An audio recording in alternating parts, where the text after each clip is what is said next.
بسم الله الرحمن الرحيم. أتى أمر الله فلا تستعجلوه سبحانه وتعالى عما يشركون. ينزل الملائكة بالروح من أمره على من يشاء من عباده أن أنذروا أنه لا إله إلا أنا فاتقون. خلق السماوات والأرض بالحق تعالى عما يشركون. خلق الإنسان من نطفة فإذا هو خصيم مبين. والأنعام خلقها لكم فيها دفء ومنافع ومنها تأكلون. ولكم فيها جمال حين تريحون وحين تسرحون. وتحمل أثقالكم إلى بلد لم تكونوا بالغيه إلا بشق الأنفس إن ربكم لرؤوف رحيم. والخيل والبغال والحمير لتركبوها وزينة ويخلق ما لا تعلمون. وعلى الله قصد السبيل ومنها جائر ولو شاء لهداكم أجمعين. هو الذي أنزل من السماء ماء لكم منه شراب ومنه شجر فيه تسيمون. ينبت لكم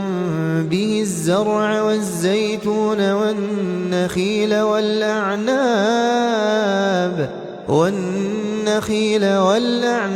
ومن كل الثمرات إن في ذلك لآية لقوم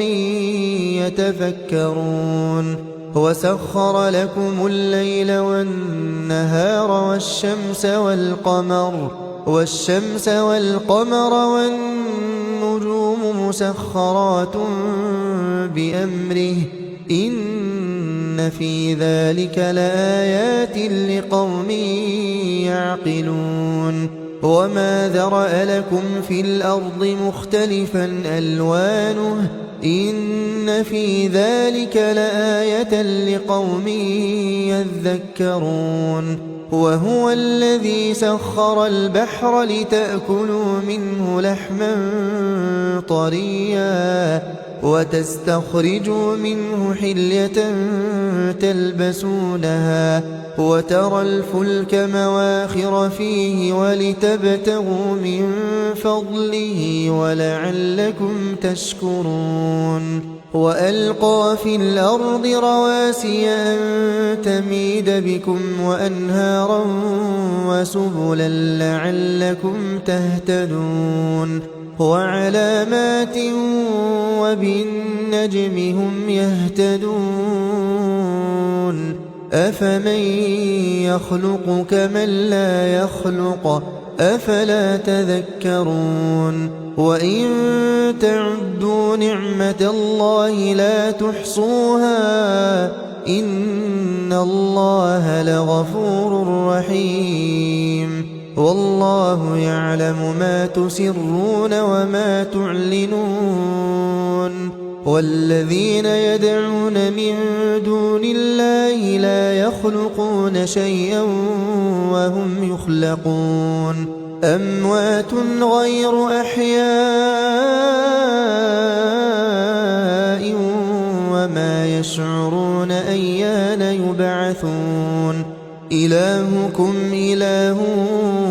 واحد فالذين لا يؤمنون بالآخرة قلوبهم منكرة وهم مستكبرون. لا جرم أن الله يعلم ما يسرون وما يعلنون إنه لا يحب المستكبرين وإذا قيل لهم ماذا أنزل ربكم قالوا أساطير الأولين ليحملوا أوزارهم كاملة يوم القيامة ومن أوزار الذين يضلونهم بغير علم ألا ساء ما يزرون قد مكر الذين من قبلهم فأتى الله بنيانهم من القواعد فخر عليهم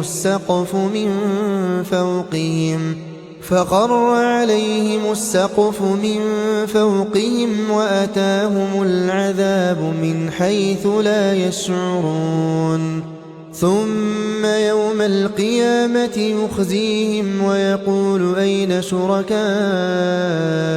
الذين كنتم تشاقون فيهم قال الذين أوتوا العلم إن الخزي اليوم والسوء على الكافرين الذين تتوفاهم الملائكة ظالمي أنفسهم فألقوا السلم ما كنا نعمل من سوء بلى إن الله عليم بما كنتم تعملون فادخلوا أبواب جهنم خالدين فيها فلبئس مثوى المتكبرين وقيل للذين اتقوا ماذا أنزل ربكم قالوا خيرا للذين أحسنوا في هذه الدنيا حسنة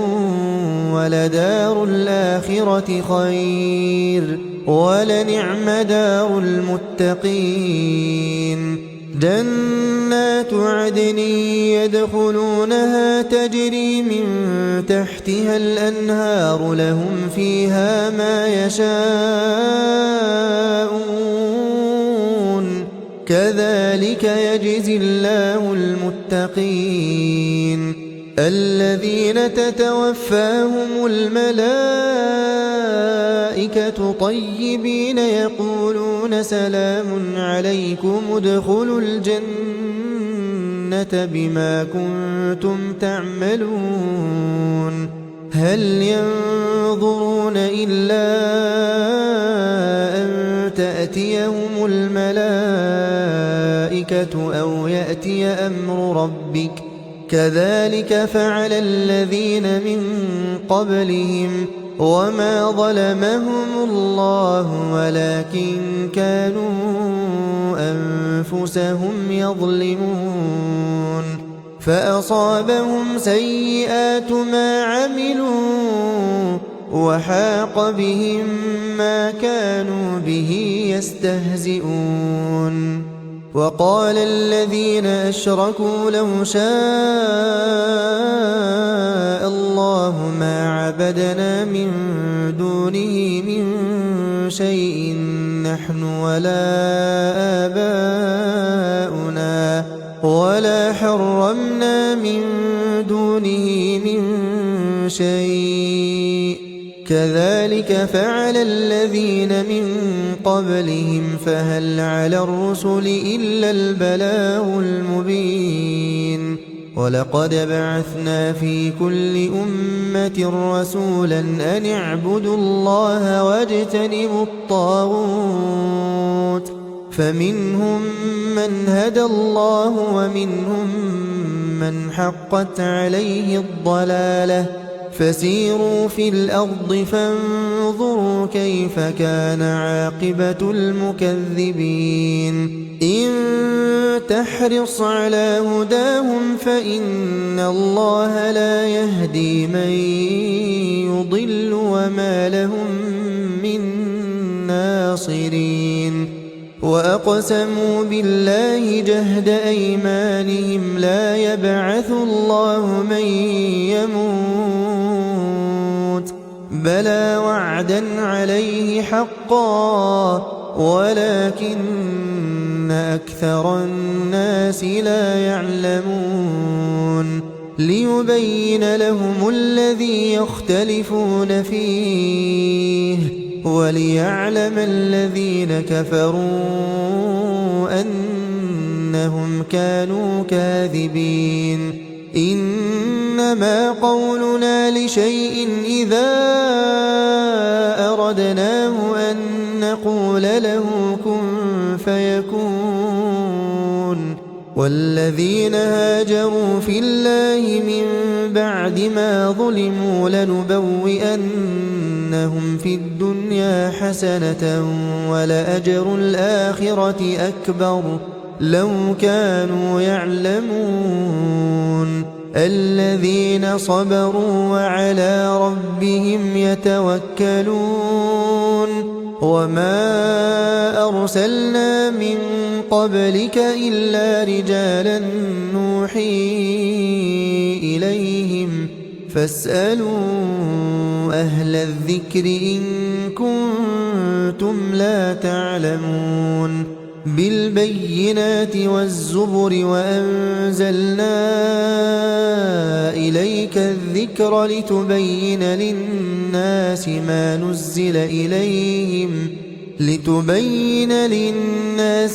نزل إليهم ولعلهم يتفكرون أفأمن الذين مكروا السيئات أن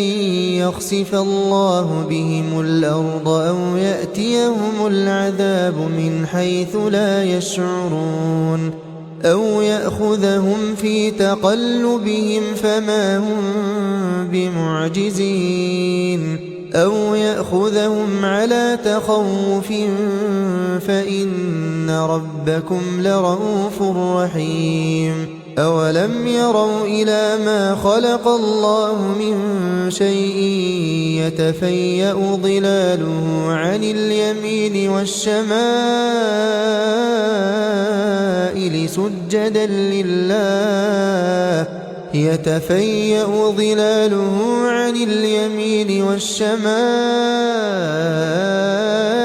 سجدا لله وهم داخرون ولله يسجد ما في السماوات وما في الأرض من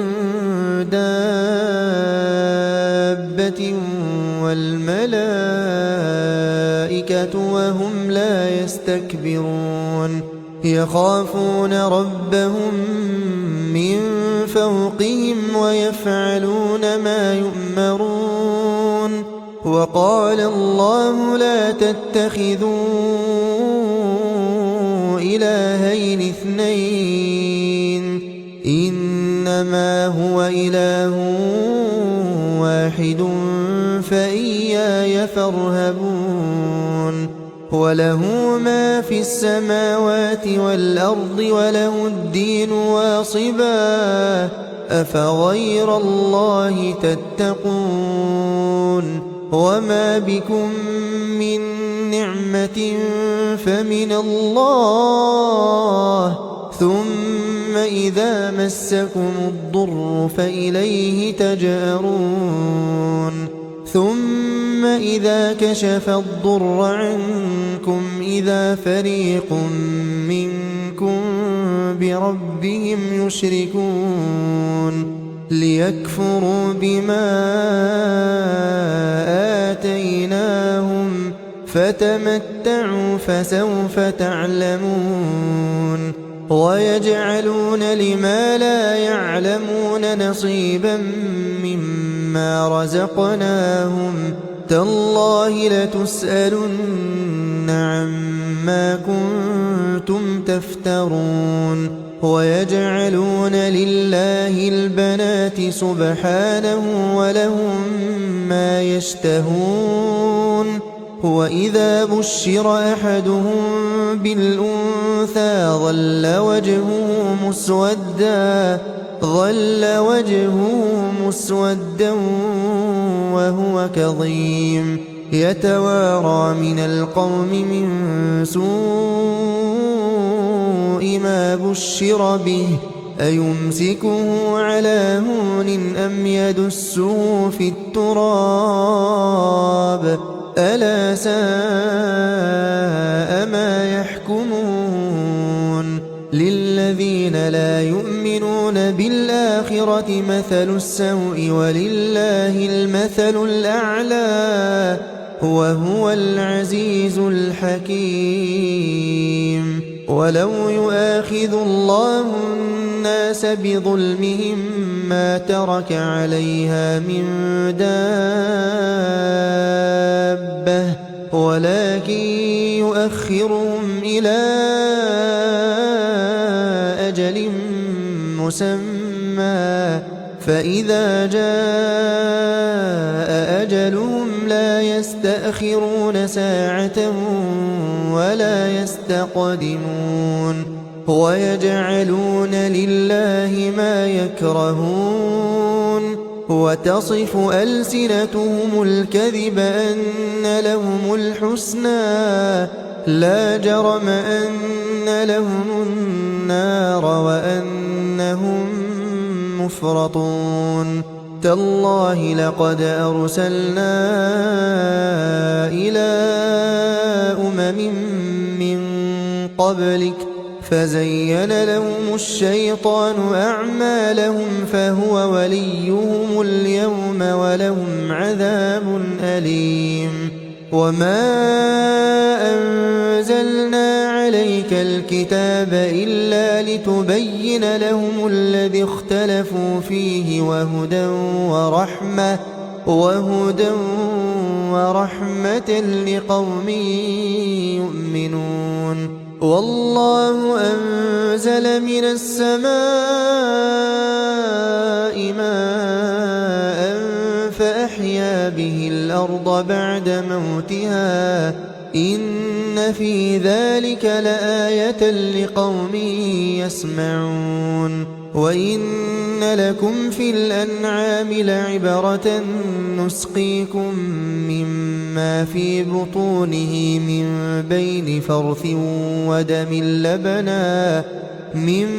بين فرث ودم لبنا خالصا سائغا للشاربين ومن ثمرات النخيل والأعناب تتخذون منه سكرا ورزقا حسنا إن في ذلك لآية لقوم يعقلون وأوحى ربك إلى النحل أن اتخذي من الجبال بيوتا ومن الشجر ومما يعرشون ثم كلي من كل الثمرات فاسلكي سبل ربك ذللا يخرج من بطونها شراب مختلف ألوانه فيه شفاء للناس إن في ذلك لآية لقوم يتفكرون والله خلقكم ثم يتوفاكم ومنكم من يرد إلى أرذل العمر لكي لا يعلم بعد علم شيئا إن الله عليم قدير والله فضل بعضكم على بعض في الرزق فما الذين فضلوا براد رزقهم على ما ملكت أيمانهم فهم فيه سواء أفبنعمة الله يجحدون والله جعل لكم من أنفسكم أزواجا وجعل لكم من أزواجكم بنين وحفدة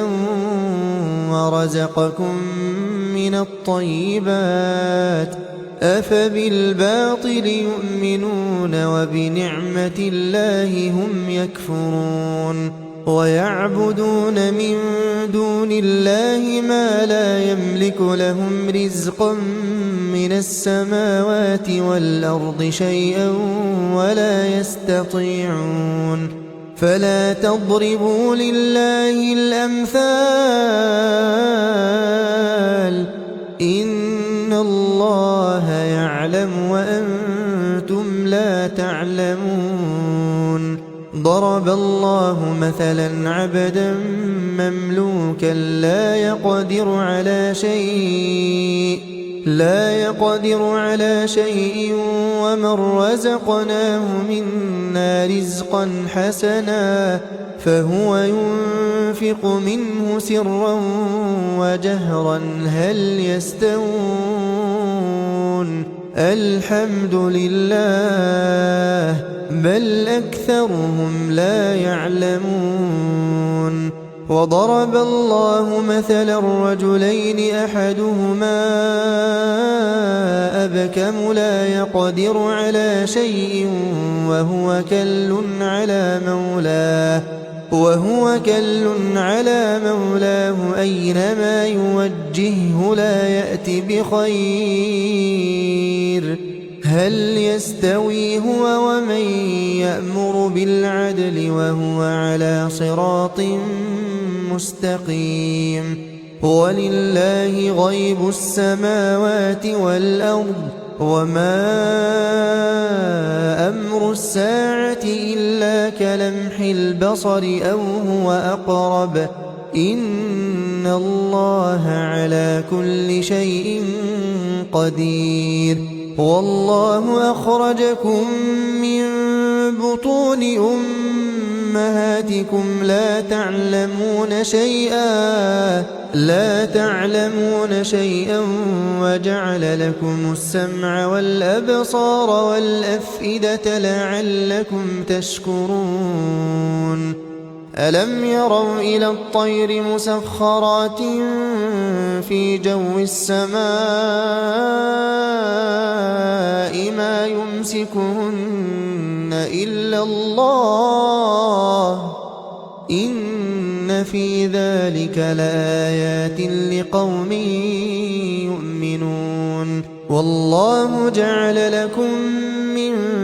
بيوتكم سكنا وجعل لكم من جلود الأنعام بيوتا تستخفونها يوم ظعنكم ويوم إقامتكم ومن أصوافها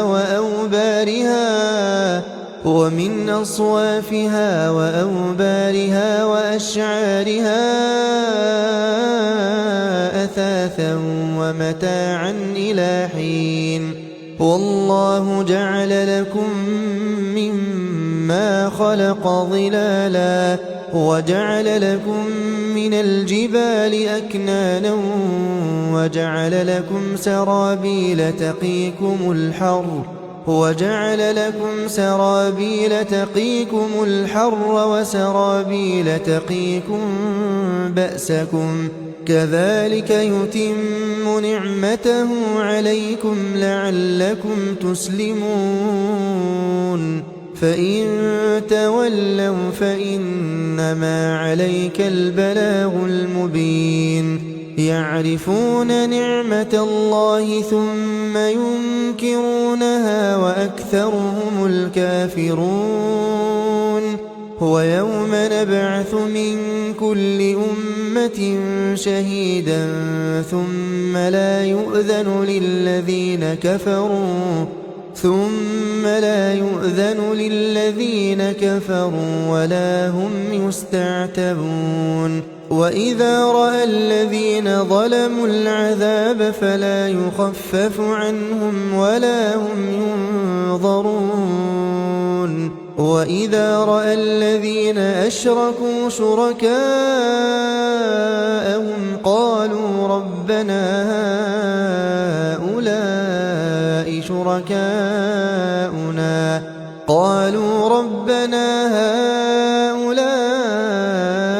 شركاؤنا الذين كنا ندعو من دونك فألقوا إليهم القول إنكم لكاذبون وألقوا إلى الله يومئذ السلم وضل عنهم ما كانوا يفترون الذين كفروا وصدوا عن سبيل الله زدناهم عذابا فوق العذاب بما كانوا يفسدون ويوم نبعث في كل أمة شهيدا عليهم من أنفسهم وجئنا بك شهيدا على هؤلاء ونزلنا عليك الكتاب تبيانا لكل شيء وهدى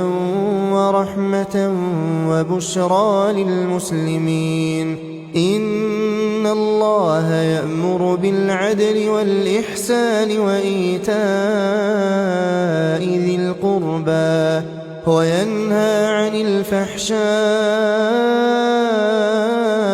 والمنكر والبغي يعظكم لعلكم تذكرون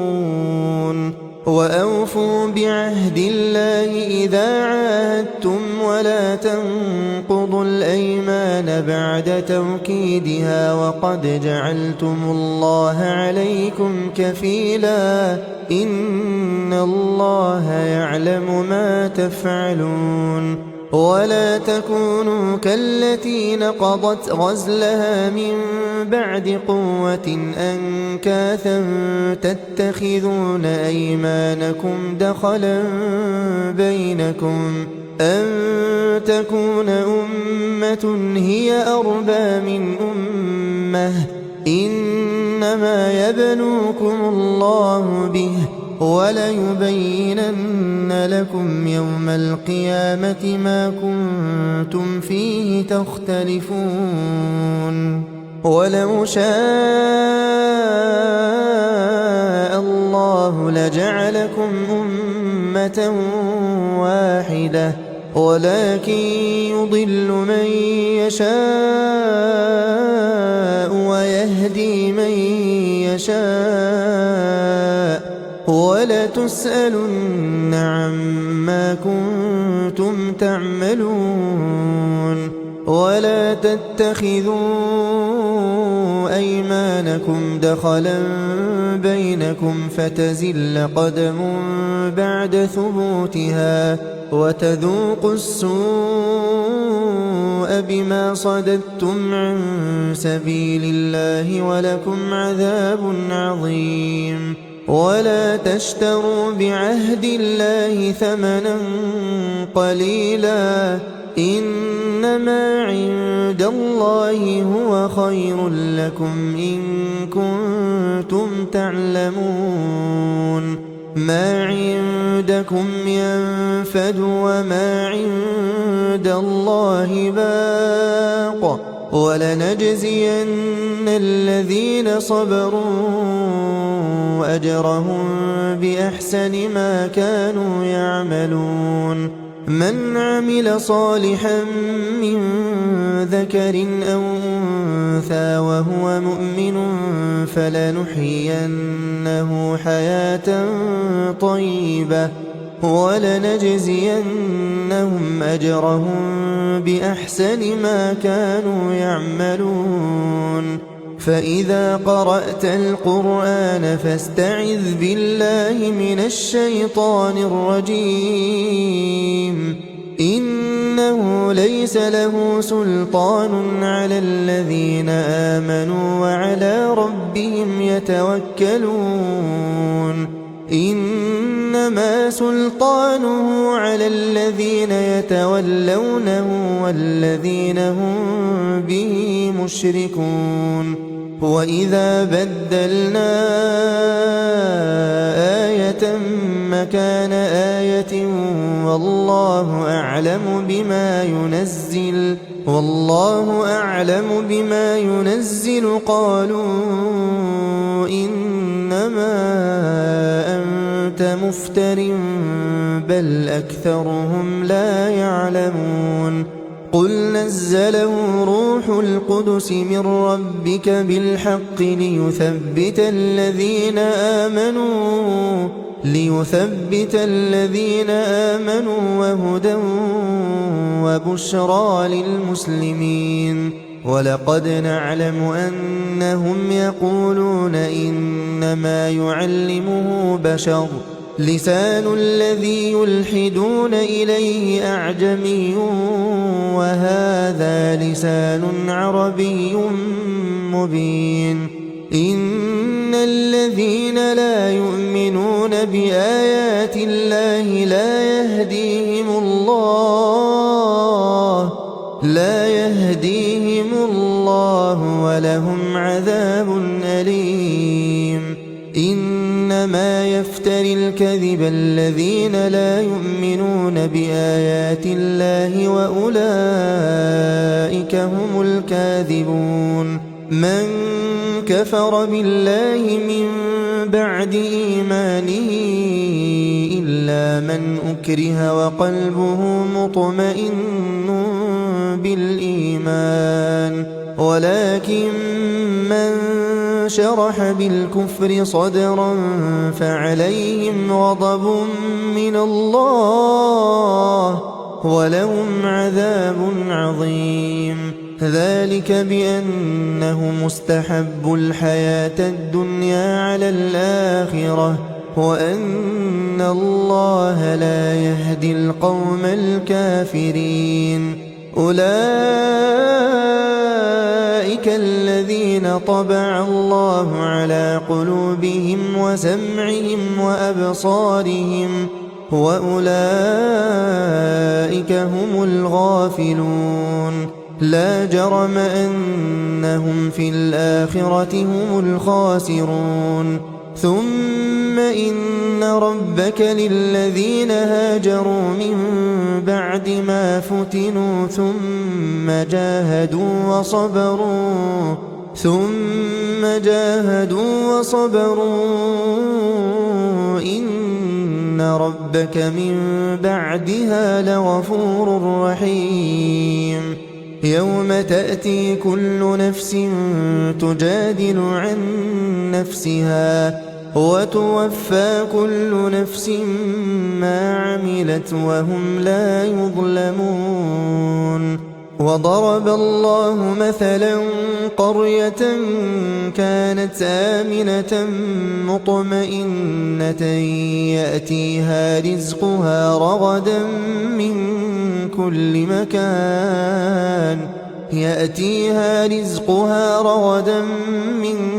كل مكان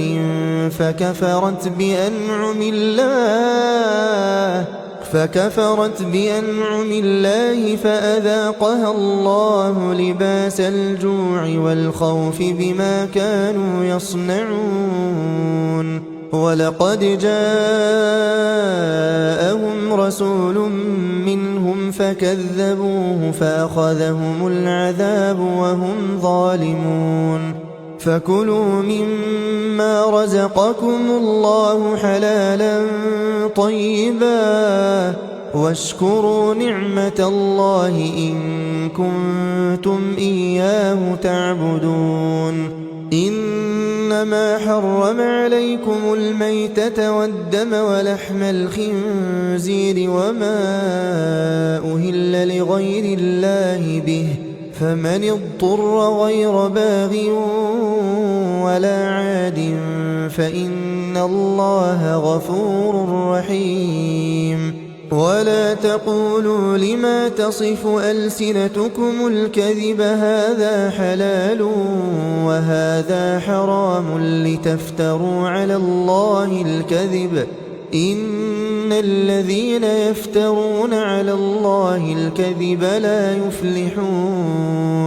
متاع قليل ولهم عذاب أليم وعلى الذين هادوا حرمنا ما قصصنا عليك من قبل وما ظلمناهم ولكن كانوا أنفسهم يظلمون ثم إن ربك للذين عملوا السوء بجهالة ثم تابوا من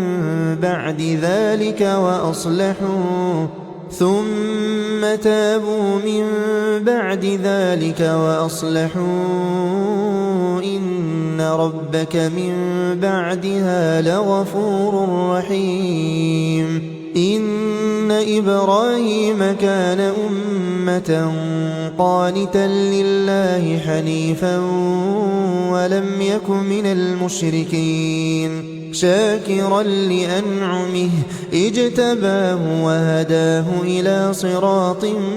مستقيم وآتيناه في الدنيا حسنة وإنه في الآخرة لمن الصالحين ثم أوحينا إليك أن اتبع ملة إبراهيم حنيفا وما كان من المشركين إنما جعل السبت على الذين اختلفوا فيه وإن ربك ليحكم بينهم يوم القيامة فيما كانوا فيه يختلفون ادع إلى سبيل ربك بالحكمة والموعظة الحسنة وجادلهم بالتي هي أحسن إن ربك هو أعلم بمن ضل عن سبيله وهو أعلم بالمهتدين وإن عاقبتم فعاقبوا بمثل ما عوقبتم به ولئن صبرتم لهو خير للصابرين واصبر وما صبرك إلا بالله ولا تحزن عليهم ولا تك في ضيق مما يمكرون إن الله مع الذين اتقوا والذين هم محسنون